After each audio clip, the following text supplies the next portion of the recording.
Muy buenas noches con cada uno de ustedes. Espero que tengan o hayan tenido un muy buen día. Estoy agradecido porque me están acompañando cada día en cada transmisión. Y el día de hoy es una transmisión especial. Es una transmisión especial porque es algo que me atañe directamente. Entonces, y creo que nos va a servir a todos de experiencia. Por eso he querido compartirlo, ¿no? A veces es un poco doloroso compartir algunos errores que uno puede cometer, pero creo que pueden ser de ayuda para otras personas también. Y este es el caso. Entonces quiero comenzar este podcast de la siguiente manera. Me equivoqué. La verdad, me equivoqué. Cometí un error garrafal. Pero para ponerles un poco en contexto, les contaré que recientemente me invitaron al podcast, al live que transmite Twigmin, y estuve participando de lo más bien. Normalmente todo se desarrolla de una manera súper fresca, súper dinámica, donde comienzo a responder algunas preguntas que me hacen amablemente la comunidad de Twigmin. Pero dentro de las preguntas que se vinieron desarrollando, hubo una que tocó un tema muy importante, considero yo, que es el tema de la desconexión de los círculos de poder con el pueblo y cuáles son los efectos sociales que ésta genera. Em, Todo se comenzó a desarrollar de una manera correcta, buena, como siempre viene siendo, hasta que patiné de lo lindo. De verdad, en pleno desarrollo de la exposición, resolviendo y absorbiendo estas preguntas, comenzó a aparecer dentro de mí un recuerdo. Dije, ok, pero esta desconexión que se da no es algo que se dé solamente en el presente, no es algo que solamente se dé en el momento actual. Son errores históricos también. Y así de pronto, como un recuerdo borroso, que fue tornándose cada vez más claro, entre comillas, en mi mente, les dije, creo que voy a poder darles un ejemplo que va a servir de mucha ilustración para este tema. Y se me ocurre citar, entre comillas, nuevamente, la célebre frase de María Antonieta, que era la de, si no tienen pan, entonces que coman tortas. Hasta ese momento todo iba bien, pero gracias a Dios, y tengo que dar gracias a Dios, alguien dentro del chat hace un comentario y dice, oye, pero esa frase no es de María Antonieta. Entonces algo dentro de mí dije, a ver, sí, es cierto, algo, pues activó las alarmas dentro de mí y dije, no, pero yo sí recuerdo haberlo leído. Es más, o sea, que la he escuchado varias veces también, pero sí recuerdo haberla leído. Entonces, como se presentó cierta duda, comenté que no tenía la cita exacta, ya que había sido una conversación informal, pero que le daría vueltas al tema, ¿no? Entonces, pero ya la conversación se siguió dando, se siguió desarrollando, pero esa duda quedó marcada en mi cabeza y comencé a darle vueltas y vueltas y vueltas.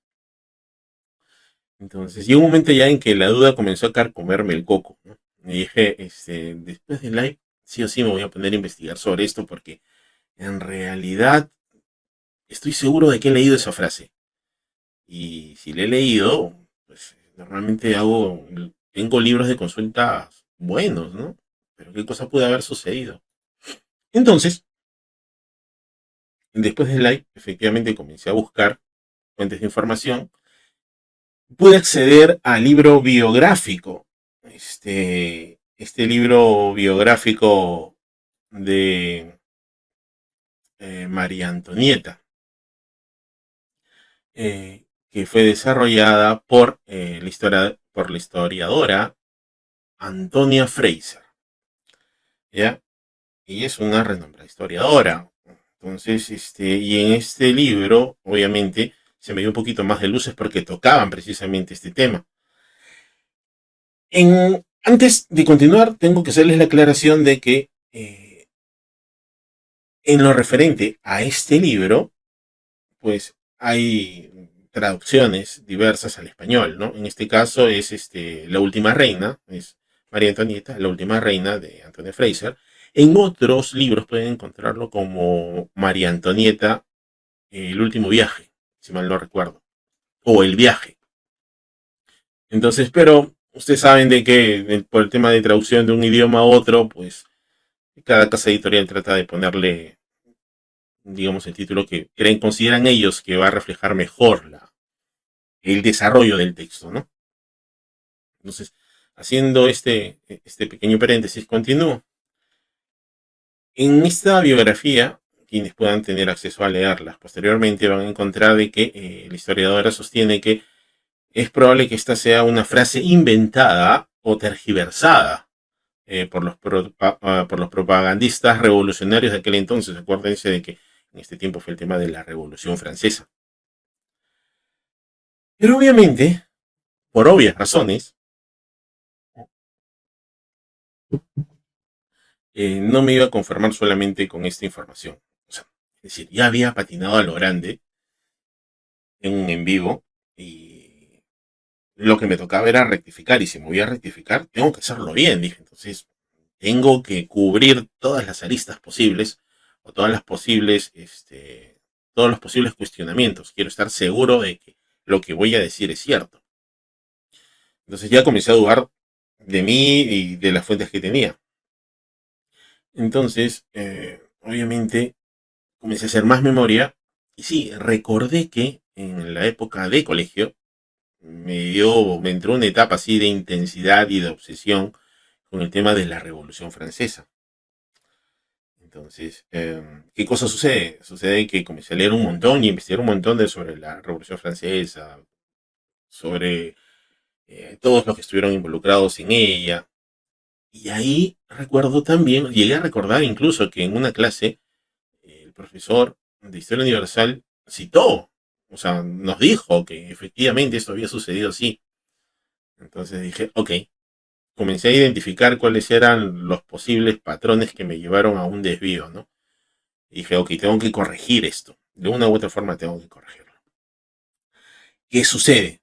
Sucede que haciendo memoria y revisando más material que tenía, llego a el libro de confesiones, las confesiones de Jean-Jacques Rousseau, que fue publicada, si mal no recuerdo, en el año de 1782. Sí, efectivamente, fue en el año de 1782.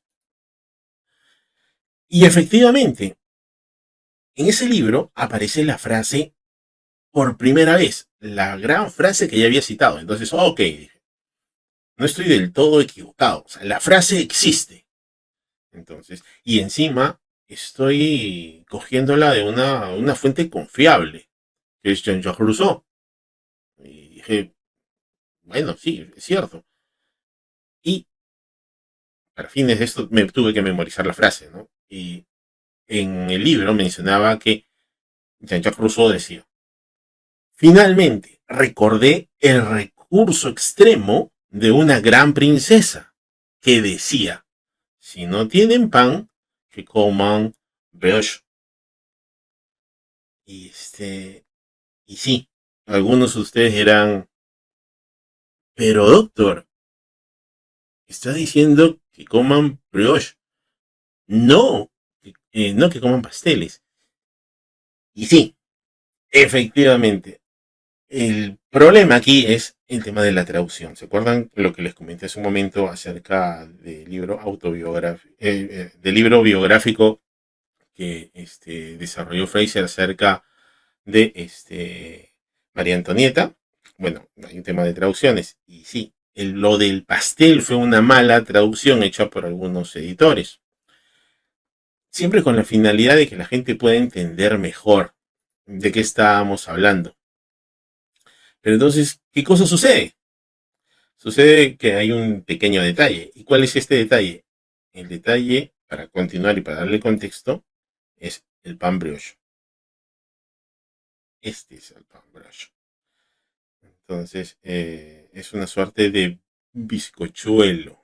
Es un pan al cual no tenían acceso las personas de bajos recursos. No lo tenían. Entonces, sí tenían, obviamente, diversas presentaciones. La que les he mostrado, esta que les estoy mostrando ahorita en este instante, la que tengo aquí, y es una suerte, como les dije, de bizcochuelo, ¿no? Que lo que hace es elaborado y tiene una textura suave, esponjosa, inclusive tiene relleno, puede tener relleno de chocolate y algunas exquisiteces más por ahí que hacen de este un pan muy agradable. Y en aquel entonces inclusive llegaba a considerarse como un pan de lujo, ¿no? Y es importante que sepan esto. Entonces, digamos que al tener estas imágenes, y para que la gente común pueda entender de qué estábamos hablando, entonces, claro, te puedo decir pan brush, pero ¿qué es? O sea, quiero tener una referencia mejor. Y para diferenciarlo del pan normal, obviamente, y es más parecido a un pastel, entonces, ok, no, lo ponemos como pastel. Total, la idea más o menos se entiende. Es lo que más o menos se manejaba, ¿no? O la idea que pudieron haber tenido. Entonces, ahora bien, ya con esto, como que ya la resistencia era un poquito más débil en mi cerebro, ya sabía, ok, que mi misión, ¿cuál era? Era eliminar de esta base de datos que tenía en el cerebro esta información errónea o no clara, ¿no? Que en su momento, por pereza intelectual, ya no seguí investigando. Y eso es algo bueno también. Es algo bueno que yo me dé cuenta, es algo bueno que ustedes también aprendan. O sea, ya fue mi error. Y mi objetivo es que ustedes no pasen por el mismo momento de bochorno y de vergüenza por la cual pasé. Pero dije, ok, voy a sacar algo interesante de esto. Voy a rectificarme, voy a aclarar cuál fue el origen de todo esto, porque inclusive entenderán que en la biografía desarrollan una suerte de teorías, no como que fue una tergiversación, de que en realidad ya no lo dijo, de que en realidad fue orientado por aquellas personas, por aquellos proselitistas que están a favor de la Revolución Francesa. Y dije, oh, ¿y qué cosa sucede? Sucede que dije, vamos a borrar todo lo erróneo y vamos a programarnos con algo nuevo y vamos a enriquecer adicionalmente esta conversación. Entonces, continué con mi investigación y ¿qué creen?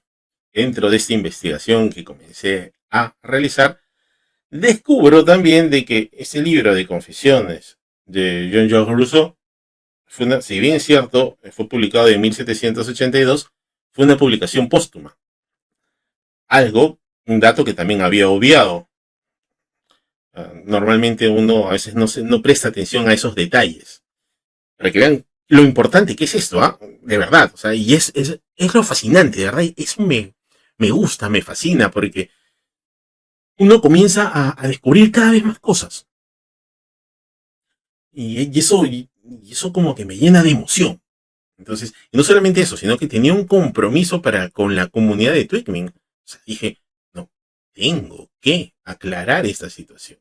Tengo que poder explicar qué cosa estaba pasando aquí. No puedo dejarlos con la duda. Es un compromiso que yo tengo conmigo y para con los demás. Dije, bueno, digamos, este es una meta que me he puesto yo, ¿no? O sea, entonces dije, muy bien, ya sé que fue una obra póstuma, entonces comencé a investigar cuándo fue que murió Jean-Jacques Rousseau.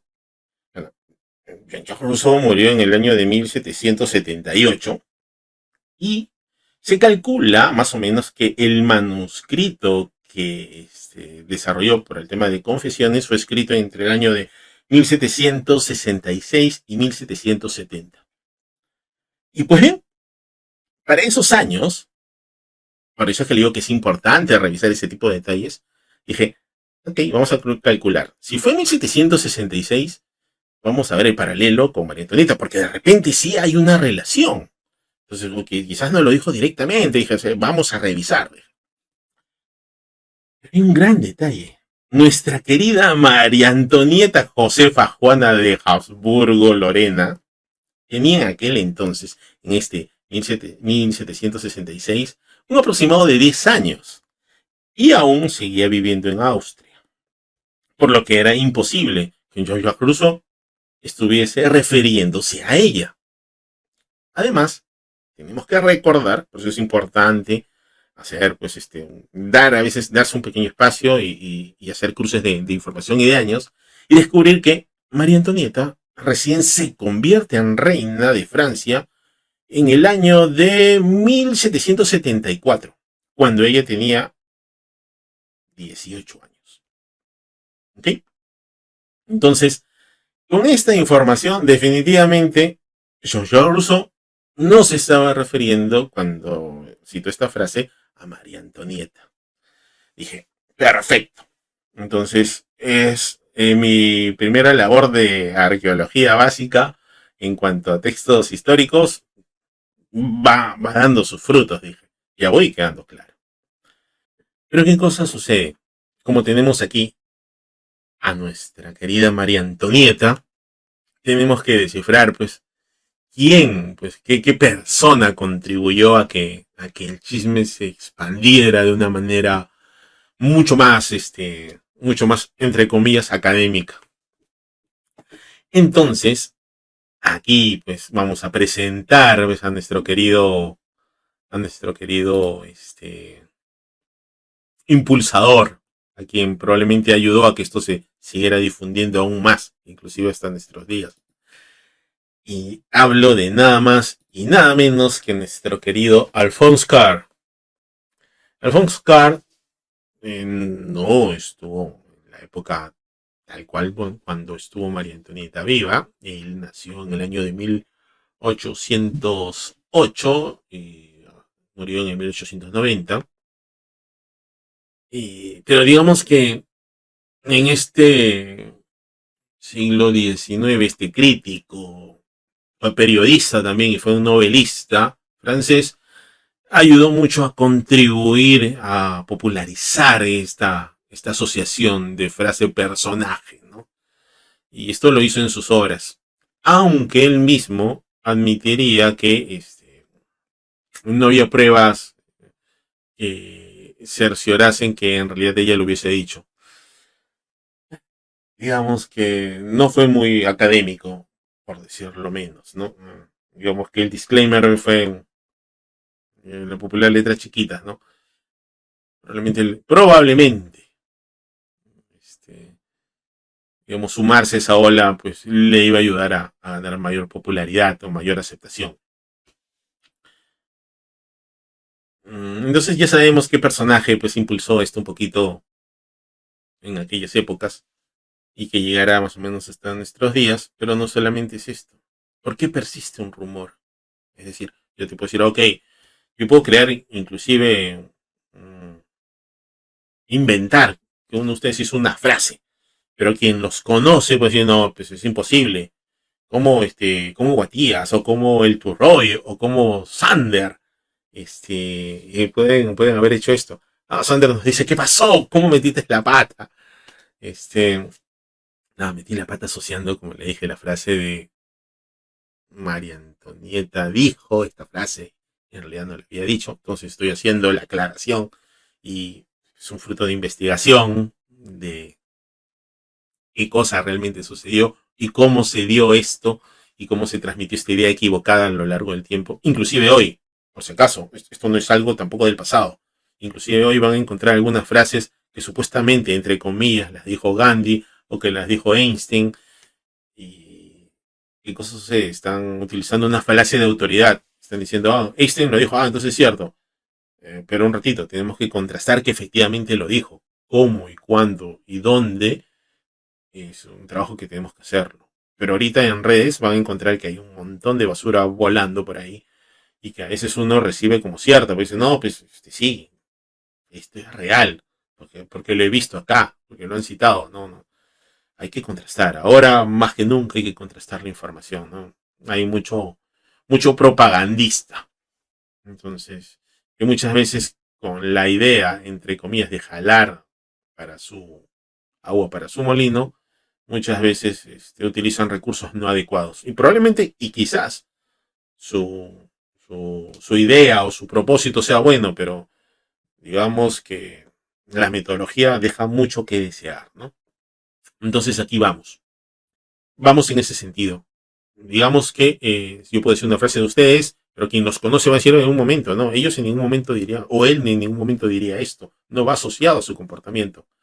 Pero, ¿qué pasa si su comportamiento sí se asocia a eso? ¿Mm? Entonces la gente dice, ah, no, sí, sí, sí es creíble. No, no, sí, ese chico es así. Entonces sí, probablemente lo ha dicho, ¿no? Pues eso fue lo que sucedió. Lamentablemente, la desconexión entre la aristocracia y el pueblo permitió que esta idea se consolidara y que la idea negativa de María Antonieta durante la Revolución Francesa se propagara.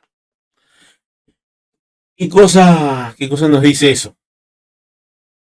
Eso nos dice que muchas veces esos tipos de rumor no solamente ayudan a cierto segmento propagandista, sino que también se cobra consecuencias y muchas veces fatales.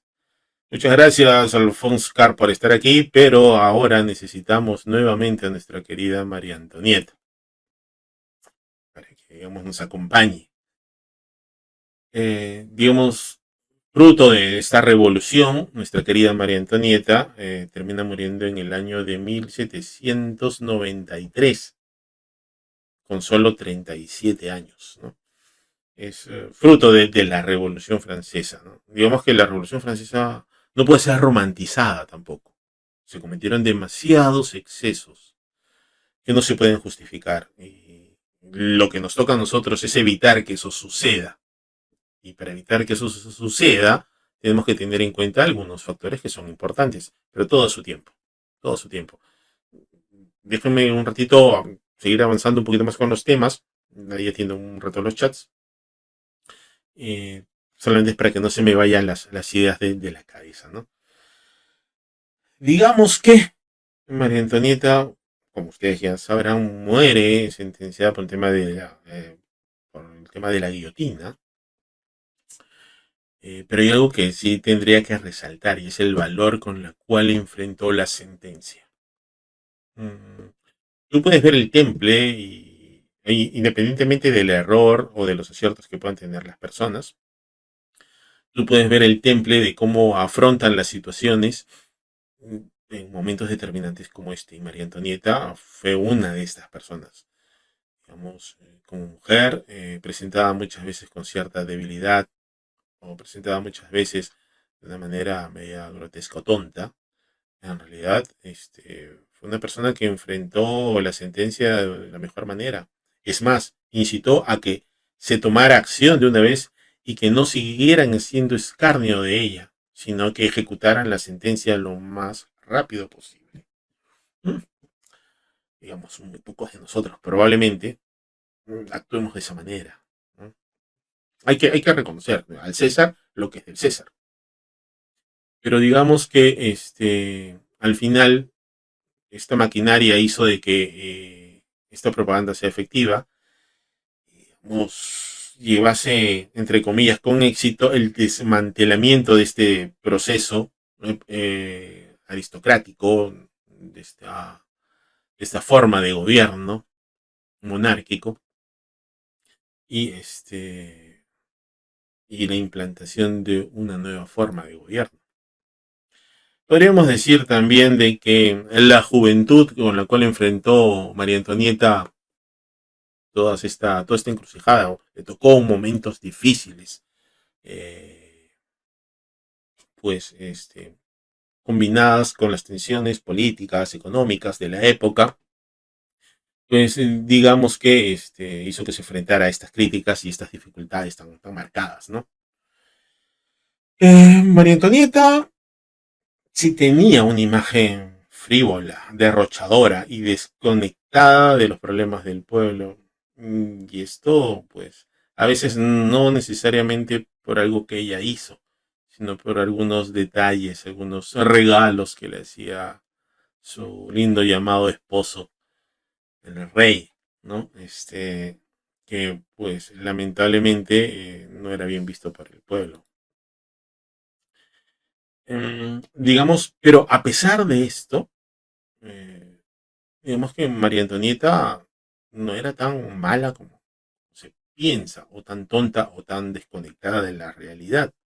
Eh, Cuando puedan, si tienen acceso a leer su biografía de parte de, de la historiadora Fraser, les van a poder darse cuenta de que había periodos de hambruna y durante esos periodos de hambruna fue María Antonieta quien promovió donaciones de trigo y de dinero a los necesitados.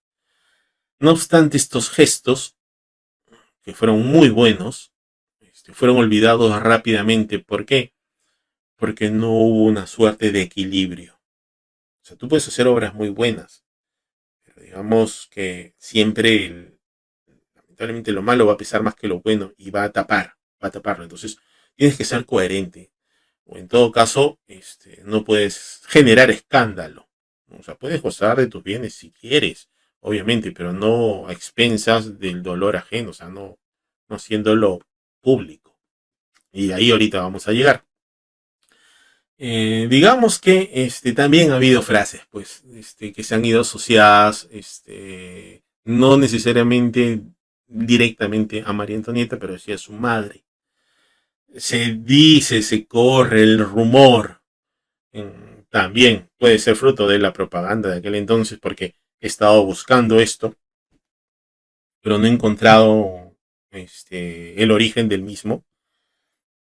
Pero sí ha sido mencionado en algunas biografías de María Antonieta, que su madre le aconsejó antes de partir que algo así como que haz que los pobres reciban pan, pero no dejes que entren a tu jardín, ¿no? O sea, mantén tu distancia, no te involucres tanto. Digamos, para la época probablemente no es un consejo que suene tan descabellado teniendo en cuenta qué cosa hacía la aristocracia, pero, digamos, no he encontrado ninguna fuente fiable al respecto, ¿no? Entonces, se las comento porque si la escuchan ya saben, oye, no hay una base todavía sólida que nos diga que hay una fuente en la cual, o una carta en la cual la madre literalmente le aconseja eso a María Antonieta. No, tenganla en cuenta siempre, ¿no? Pero bien, muchachos, continuemos con el chisme. Ustedes saben que el chisme también directamente, mejor direccionado, puede ayudarnos mucho a entender algunas cosas. Entonces, vamos por ese lado. El estilo extravagante de María Antonieta. ¿Qué pasa? María Antonieta, como todo ser humano, también tenía su lado superficial, ¿no? Su lado, entre comillas, malo. Entonces ella normalmente vivía con un lujo extremo en el Palacio de Versalles. Normalmente, pues en aquella época se gastaba enormes cantidades de dinero en vestidos, joyas, peinados elaborados y eventos sociales. Y esta suerte es interesante porque estoy leyendo un libro de historia en el cual ustedes ven pues a los personajes ahí con pelucas ahí, que se ponían con suerte de gorros encima de la cabeza, ¿no? Pero ¿saben cuál era en realidad la razón por la cual usaban eso? Era por los piojos. Sí. Hay un... digamos que en la Edad Media, o inclusive en aquel entonces, la higiene no era algo que, digamos, no es la misma que la de ahora, ¿no? Definitivamente, los olores eran muy fuertes.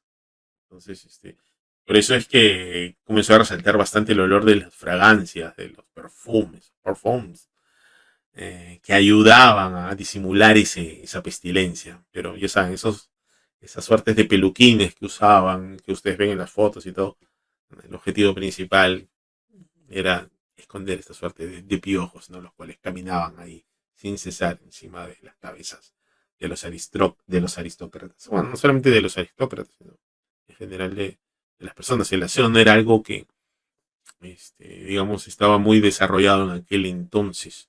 Por eso le digo, no hay que romantizar el pasado. Hay que ver las cosas dentro de un análisis objetivo, ¿no? Y hay que decirle de los baños. Esa será otra historia que contaremos más adelante en otro stream. Ahora, hay un ejemplo muy famoso también, que fue el gasto en su finca personal.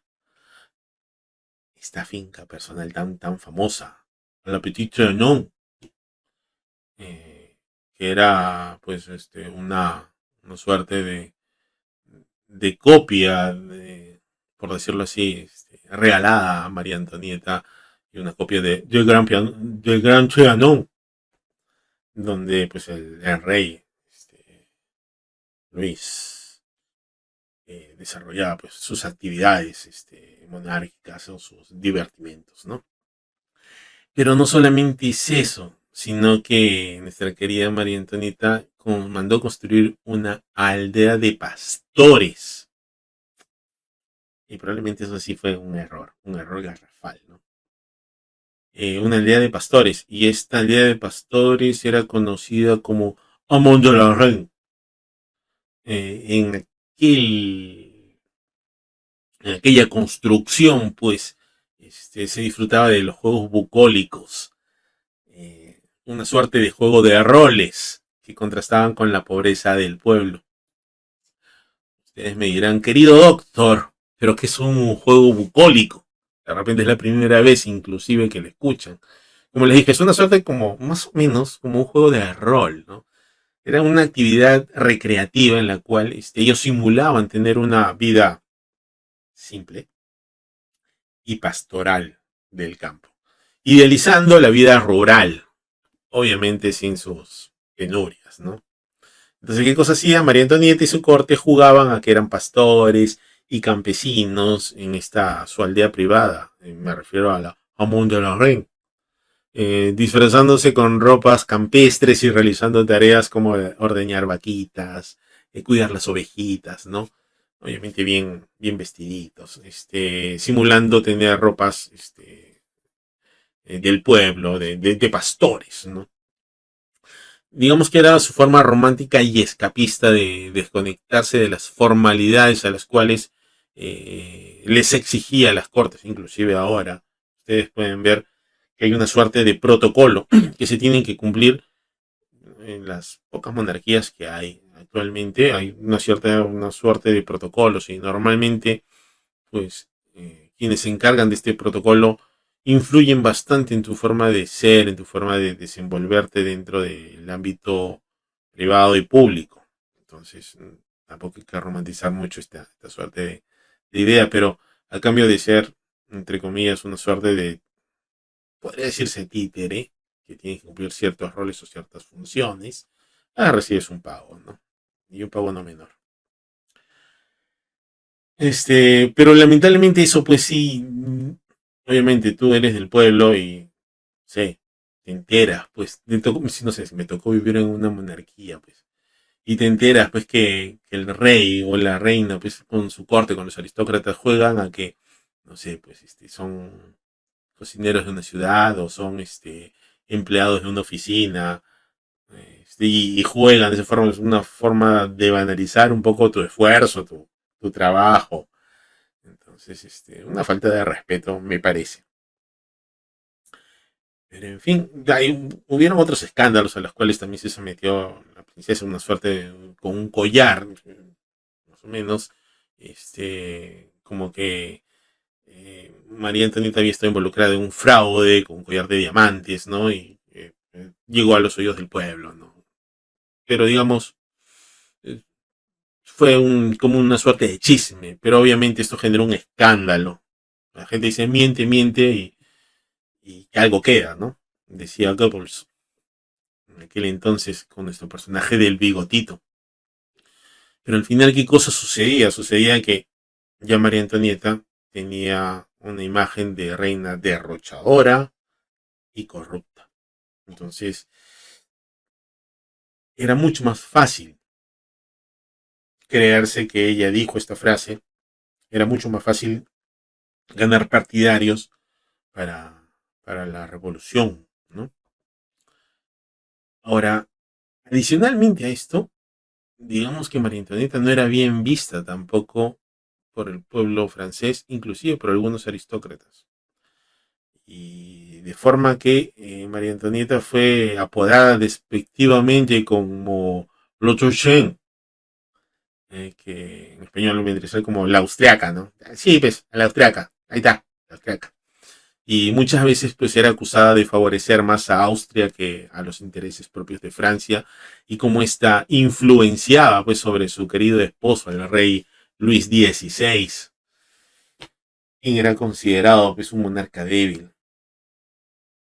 Mm, Entonces, digamos que ese es más o menos el entorno. Ese es más o menos a donde se iba dirigido, ¿no? ¿Y qué más? Pues, digamos que lamentablemente el tiempo que le tocó vivir, pues tenías una Francia que estaba al borde de la quiebra, este, digamos que tenías pues a un poder político que era un blanco fácil para la crítica. No podían esconder pues, los excesos y los gastos que generaban en sus fiestas, a pesar de que el pueblo pasaba hambre. Y adicionalmente a esto, pues había una desconexión que duda cabe entre los aristócratas y el pueblo, ¿no? Sobre todo en la época de crisis de alimentos, o sea, como que no les importaba mucho. Todo eso pues terminó ayudando a que esto se siga desarrollando. Entonces, veamos, ¿a dónde iba con todo esto? Esto ya hemos identificado qué cosa sucedía, cuál era el entorno, por qué esta frase pues pegó, lamentablemente porque esta mentira pegó. Y ahora me gustaría ir más allá. Ok, hasta aquí podríamos decir que es mi función de nobleza, decir, oye, sí, me equivoqué, esto es lo correcto, lo que dije pues estuvo errado, pero ahora tengo que dar un paso más. ¿Y cuál es este paso más? Llevarnos a la reflexión, que era producto un poco de la pregunta inicial de cómo comenzó todo esto, ¿no? ¿Por qué se genera una crisis social en un país? ¿Por qué esta desconexión entre quienes ejercen el poder y el pueblo genera un mal, ¿no? Y al respecto, pues podríamos decir que no solamente tenemos que verlo desde el ámbito político, sino que también tenemos que verlo desde el ámbito empresarial o liderazgos religiosos. Ya estamos viendo algunas acciones desmedidas, ¿no? Hace no mucho hubo un atentado contra un CEO de una compañía de seguros, ¿no? Entonces, digamos que la población como que está llegando a un tope, ¿no? No tenemos que, tenemos que tratar de evitar llegar a la barbarie. Y para eso, pues, nos toca a nosotros hacer el trabajo duro. Tenemos que tomar conciencia de las cosas que están sucediendo y corregirlas ahora que estamos a tiempo todavía, me parece. Pero para poder identificar mejor esto, digamos que tenemos que entender que lamentablemente este es un proceso a veces cíclico, y a veces cíclico porque quien no es consciente de su historia o de su pasado, no es consciente de sus errores, pues va a volver a repetirlos. Entonces eso es algo que nosotros tenemos que cambiar. Al respecto, ¿qué podemos decir? Podemos decir que hay etapas en el desarrollo de una crisis social. Entonces, y estas pues llegan de poco en poco hasta llegar al punto crítico. ¿Cuál es la primera etapa? La primera etapa es la desconexión entre los líderes y la sociedad.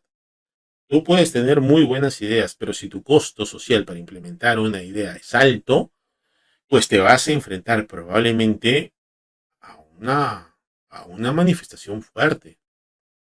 Entonces tienes que ser inteligente. Muchos planes de cambios tienen que hacerse de manera progresiva. ¿Por qué? Porque los líderes muchas veces, y me refiero a los líderes ya sean religiosos, políticos o empresariales, se centran en sus propios intereses. Y no les interesa el interés de los demás, obviamente. Entonces, pueden tomar pues acciones que pueden parecer injustas y que al final va a suceder que se van se va a distribuir el poder en muy pocas manos, o la riqueza se va a distribuir en muy pocas manos, o podríamos decir también de que muy pocas veces las personas tienen capacidad de participar en decisiones importantes que les atañe a ellos, a su propia vida. Y también pues que se comienza a generar una brecha mucho más amplia entre ricos y pobres. ¿Cómo se genera esto?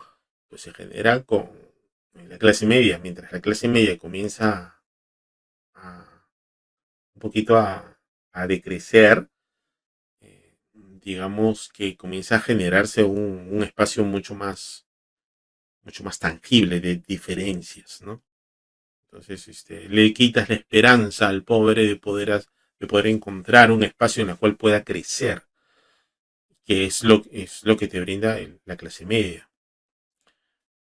Y eso, pues, que termina degenerando, pues termina degenerando en el siguiente paso, que son las tensiones sociales.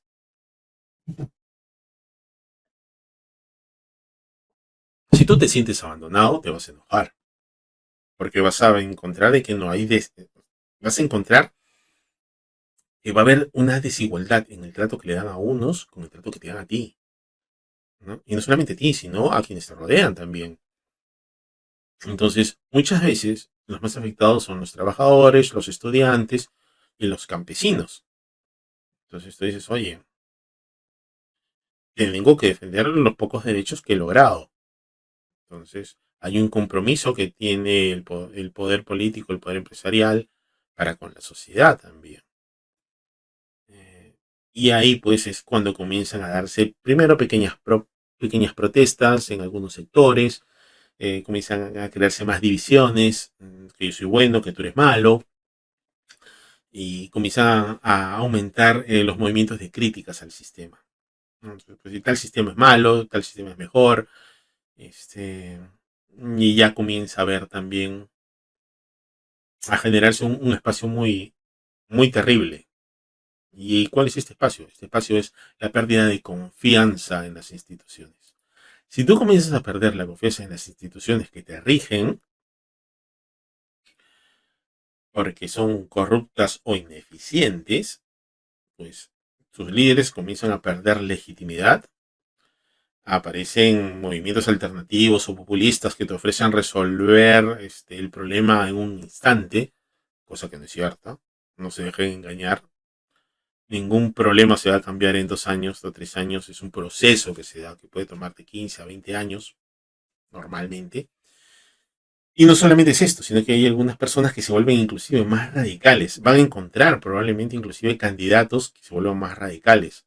Entonces ya comenzamos a ver que hay una serie de elementos que nos hacen recordar a cómo fue generándose esta ebullición, esta suerte de revolución en aquella época de Francia, ¿no? Entonces es algo que nosotros tenemos, como les dije, que tratar de mantener bajo control. Siempre van a haber inconformes, eso es cierto. Entonces, probablemente por eso es que el sistema de gobierno que nosotros tenemos hace de que aparezcan candidatos que den cierto acento a defender los intereses de un sector determinado y que probablemente pues llegado un momento pues, puedan ser cambiados por otros que defiendan otros intereses de otro sector específico.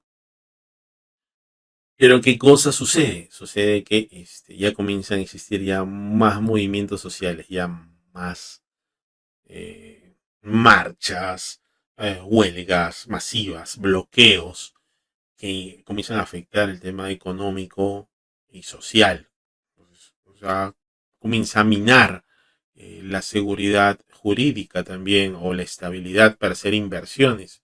Cuando se comienza a generar este ambiente, los inversionistas comienzan a retirar su dinero del país porque digamos, pues el ambiente de zozobra no es algo que estén buscando los inversionistas. Los inversionistas siempre van a querer ganar, no perder. Entonces, inclusive, el tema de la desobediencia civil es uno de los factores que pensar inclusive los más inquietantes. Otro elemento que también va a comenzar es el tema de la polarización política o de la sociedad. Ya comienzan a utilizar el uso de la fuerza para aumentar una suerte de conflictos, ¿no? Ya se comienza a generar una crisis política más marcada, económica, social, inclusive llevando hasta guerras civiles. Un ejemplo muy clarito ha sido lo que ha sucedido en Venezuela, o lo que está sucediendo. O sea, hay un conflicto potente, ¿no?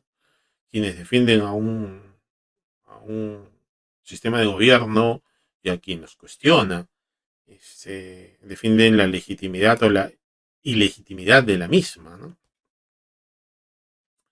Pero ¿qué cosa sucede con todo esto? Pues bueno, todo esto se puede transformar al final en una revolución. Entonces, donde pues se puede generar cambios importantes en las leyes, en los sistemas que ya se manejan. eh, Se puede pasar inclusive hasta por dictaduras, ¿no? Dependiendo, dependiendo del grado de, de conflicto que esté ya generado, ¿no? Se termina al final cambiando un sistema por otro, y eso termina afectando de una u otra forma. Se comienzan a hacer experimentos también que no necesariamente cuentan con un soporte adecuado, ¿no? O a veces quieren implantar un modelo que no necesariamente, para el cual no necesariamente está preparado un país. Quizás le resultó a unos, pero porque tenían unas estructuras sólidas que lo soportaban. Pero lamentablemente a veces pues, se van al facilismo y tratan de copiar cosas que no necesariamente van a funcionar. ¿Y se acuerdan de que les decía que María Antonieta había hecho buenas acciones también para con el pueblo? Y yo imagino que no solamente María Antonieta, yo imagino que también hubo un segmento de aristócratas, o inclusive probablemente el mismo rey, en beneficio de su pueblo. Pero, ¿qué cosa pudo haber sucedido? Pudo haber sucedido dos razones, creo yo, que son importantes, ¿no? Uno, la mala comunicación, ¿ya? Es decir, si tú no comunicas lo que estás haciendo, si no estás haciendo viral estas acciones, obviamente mucha gente va a desconocer lo que estás haciendo.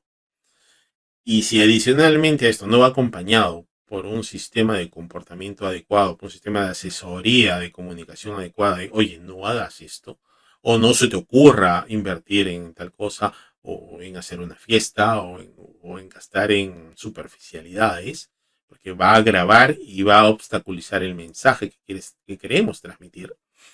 Entonces, pues, eh, sí, son cosas que pasan.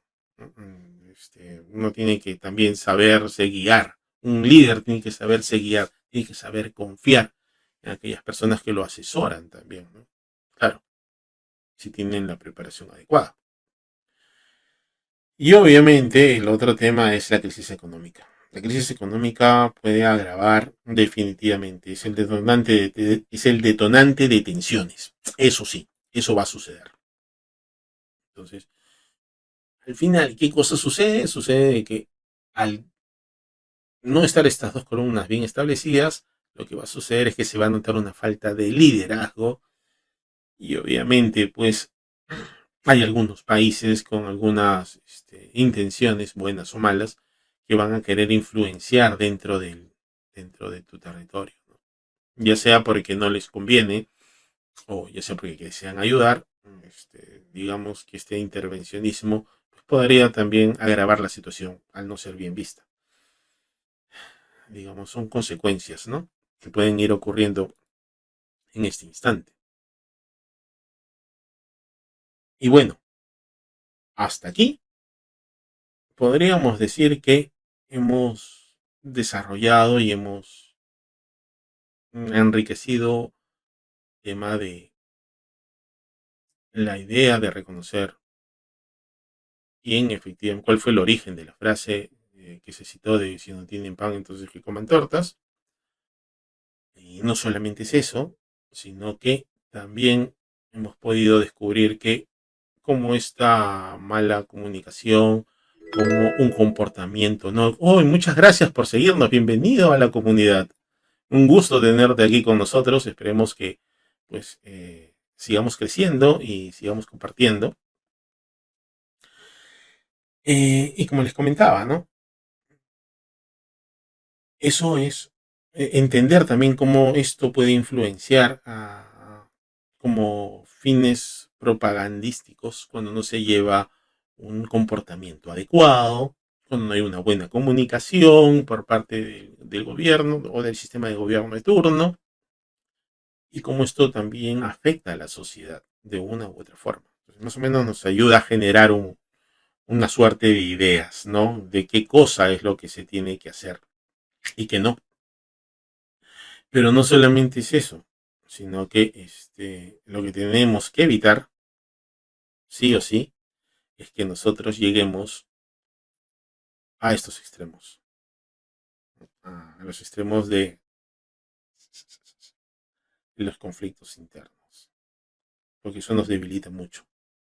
Entonces, tenemos que evitar eso, porque va a correr mucha sangre probablemente si es que nos descuidamos y si no tomamos los medios adecuados.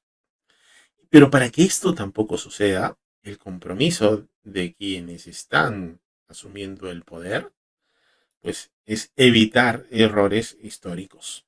No, no hacer digamos, inversiones fatales o regalos ostentosos.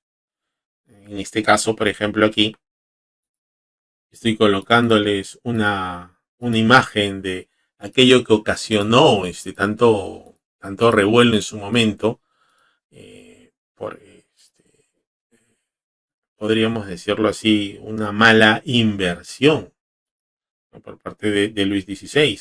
Entonces, eh, estamos viendo aquí la finca personal de María Antonieta, y sí, me estoy refiriendo a La Petite Trianon. Entonces, digamos que de Petit no tiene muy poco, ¿no? Digamos, si estás muriendo de hambre, si tu pueblo se está muriendo de hambre, no puedes hacer este tipo de inversión. O, y no solamente es eso, sino que si ejerces el poder, pues no puedes hacer que sea público que estás creándote pues una suerte de mini aldea, ¿no? Para que puedas jugar con tus amigos, a ser pastores. Y claro, me estoy refiriendo a mucho Lorraine de nuestra querida María Antonieta. Sí, este paisaje hermoso que ven ustedes ahí, servía para recrear pues estas fiestas que desarrollaba nuestra querida María Antonieta. Y pues claro, en situaciones que no eran reales, ¿no? O sea, no reflejaban en realidad la dureza en la cual vivían los pastores, el pueblo mismo. Entonces, digamos que sí te quita un poquito de esperanzas, de fuerzas, ver que, o inclusive te puedes sentir hasta burlado. O sea, puedes decir, oye, ¿cómo es posible que esto se dé? Entonces, y ahora una reflexión personal en base a mi error, ¿no? Porque, ok, ya me toca a mí, ya he aclarado, he señalado cuál ha sido mi error. Pero digamos que creo que esto nos puede enseñar un tema muy importante, ¿no? ¿Y cuál es este tema muy importante? Es la importancia de verificar antes de afirmar nuestras fuentes. Es decir, inclusive aquello que creamos, ¿no? ¿Qué es lo que sucede? Nos encontramos, como les dije, en un mundo saturado de información en la cual pues hay demasiada basura en el aire. Entonces es importante en la que nosotros podamos o sea, corroborar los datos antes de compartirlos. Eso pues definitivamente va a suceder siempre en el producto que yo les vaya a entregar a ustedes. Pero no solamente es esto, ¿no? Sino que creo que el compromiso que yo tengo es que antes de emitir algún tipo de juicio, si no estoy muy seguro, mejor abstenerme. O puedo hacer si quieres el comentario, pero poniendo un disclaimer, ¿no? También. Pero de preferencia sugeriría que no hacerlo. Si no estás seguro de algo, mejor no emitir el juicio, ¿no? Porque podría suceder lo que me sucedió a mí, pues que atribuyó una frase a María Antonieta que no le correspondía, e inclusive eso puede afectar mi imagen también. Por eso es que es importante saber admitir un error y saber corregirse, ¿no? Eso es muy bueno. Porque al final, el poder de la autocrítica este, nos va a arrastrar por el camino de la humildad y que a veces duele. Duele equivocarse. No voy a decir que no duele. Eso es un golpe al orgullo, pero está bien. ¿No? Está bien. O sea, es necesario entender que uno se equivocó para poder corregirlo, para no seguir repitiendo este error y para poder aprender también, ¿no? Digamos que estamos llamados a eso, a seguir creciendo, pero para seguir creciendo tenemos que enfrentarnos muchas veces a estos errores, ¿no? Para poder saber dónde tenemos que ajustar algunas cosas. ¿Cuál es el otro detalle? El otro detalle es que nosotros nos estamos enfrentando, hoy más que nunca, a unos peligros de propaganda y narrativas manipuladas. Así es, queridos amigos, a eso nos estamos enfrentando, a la defensa de nuestra propia libertad, a enfrentar el poder de la mejor manera, que es con el pensamiento crítico. Digamos que muchas veces vamos a encontrar propaganda circulando en la red, buscando captar nuestra atención o buscando captar nuestra participación hacia de un determinado segmento, ante una determinada posición. Pero nosotros tenemos que hacer una pausa, analizarlos de una manera correcta y poder discernirlos, ¿no? ¿Por qué? Porque si no podríamos servir nosotros como una suerte de instrumento para un objetivo político o para otro fin nada ético. Podría llevarnos por ese lado. Entonces siempre es bueno cuestionar, siempre es bueno explorar los contextos históricos, porque en realidad nada de lo que vivimos es nuevo. Muchas veces hay cosas que nosotros creemos que es algo novedoso que ya se implementó en la antigüedad, solamente que lo hemos olvidado y vuelve a nosotros a veces cíclicamente, precisamente por eso. Y la idea es trascender. La idea no es estar encerrados en un proceso cíclico, sino todo lo contrario, un proceso lineal o helicoidal, ¿no? De eso podríamos hablar en otro podcast también, porque es muy interesante, les diré. Es muy interesante. ¿Cuál es el otro detalle? El otro detalle es el contexto del poder histórico. Es decir, nosotros necesitamos investigar acerca de los eventos que sucedieron antiguamente.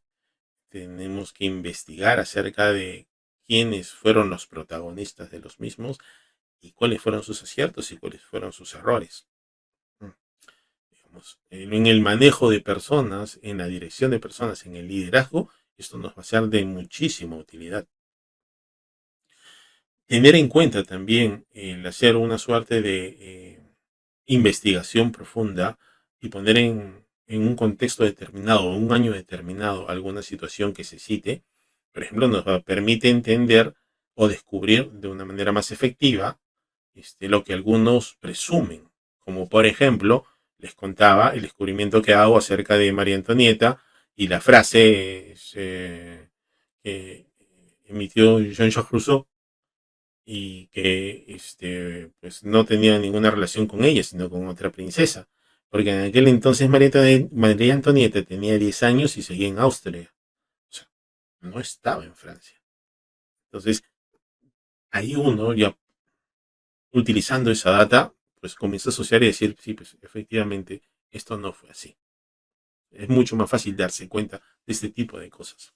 Entonces, una precisión histórica nos ayuda a ser más críticos, nos ayuda a ser más conscientes de cómo los hechos se pueden reinterpretar y cómo también ha existido la manipulación a través del tiempo con la finalidad de captar nuestra participación en, podría decirse así, algún proyecto político social. Hay otro detalle que es el tema de las traducciones, como los significados pues varían. Pues. Tuvimos dos ejemplos claritos aquí, ¿no? Uno con el libro biográfico de María Antonieta, escrita por Antonia Fraser, que en español le ponen María Antonieta, la última reina. Sin embargo, en inglés es María Antonieta, The Journey, es el viaje. Entonces dices, oye, aguanta, ¿es el mismo libro o son dos diferentes libros? No, es el mismo libro, solamente que con con una traducción diferente al español. Y así como sucedió eso, también pues cómo utilizaron la traducción de Brush a torta, o sea, cómo cambió de una denominación específica de bizcocho a algo como torta. Y obviamente esto nos ayuda a evidenciar también que hay algunos errores al momento de la traducción, pero que se podrían tratar de interpretar, ¿no? O sea, cuál fue la finalidad de la misma. Al final, ¿no? Al final. Nosotros tenemos que tener mucho cuidado con el tema de las traducciones, tratar de cotejar con otras traducciones también de otras editoriales. Si vamos a hacer un proceso de investigación, esto nos va a ser de muchísima utilidad porque, en definitiva, los sentidos o las interpretaciones que se puedan hacer son totalmente distintas, ¿no? Yo soy un consumidor voraz de las novelas inglesas. Uno de mis autores favoritos es G.K. Chesterton. Y digamos, su obra pues está escrita en inglés. Y si no tienes un traductor consciente, pues hay un montón de detalles que se pueden perder al momento de la traducción. Sin embargo, también hay casas editoriales que son muy conscientes de las mismas y te ponen las posibles interpretaciones también, porque hacen juego de palabras muchas veces. Y para poder entender el contexto, pues digamos que hacen las precisiones adecuadas, a pesar de que han colocado alguna palabra en específico, ¿no? Pero te ayuda a entender y a disfrutar mejor la literatura. Y digamos que eso es importante también, ¿no? Y el otro detalle también es que muchas veces hay algunos mitos que sobreviven al tiempo. En ese aspecto les contaba, la formación que tuve en su momento, en la época de colegio, pues trajo consigo también algunos parásitos ahí, que pues ayudaron a que soltara tremendo error, graso error, ¿no? Pero, digamos, no podemos dejarnos llevar o buscar información fácil y simplista. Tenemos que buscar recursos adecuados que nos ayuden a nosotros poder contar con una información adecuada y que nos ayuden a quedar bien, obviamente. A veces tenemos una reputación que pues, puede depender de un hilo. Entonces, no, o que recién se está construyendo y no podemos sabotearnos a nosotros mismos. Digamos, hoy por hoy, en las redes sociales hacemos eso, construimos nuestra reputación. Entonces tenemos que ser conscientes de lo importante que es elegir la información que vamos a poder distribuir, saber que viene de una fuente confiable y eso pues nos va a ayudar a poder brillar de una manera más adecuada. Al final, creo que la humildad juega un rol importante. ¿Por qué? Porque es necesario reconocer un error públicamente. Eso no te hace menos, tampoco te hace más. Pero sí ayuda muchísimo a que tú puedas seguir creciendo. Entonces ayuda muchísimo a que la gente de bien va a entender y va a saber del compromiso que tienes para contigo y para con ellos. Hay un segmento que no lo va a entender, qué duda cabe. Pero digamos, tampoco podemos estar viviendo de lo que piensen los demás. Muchas veces tenemos que hacer lo correcto, así los demás consideren que eso no es así. Entonces es importante tener transparencia, tener una disposición de corregirse, y eso muchas veces va a inspirar a otras personas, ¿no?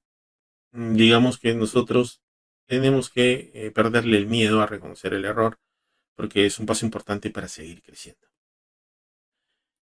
Y del error se aprende.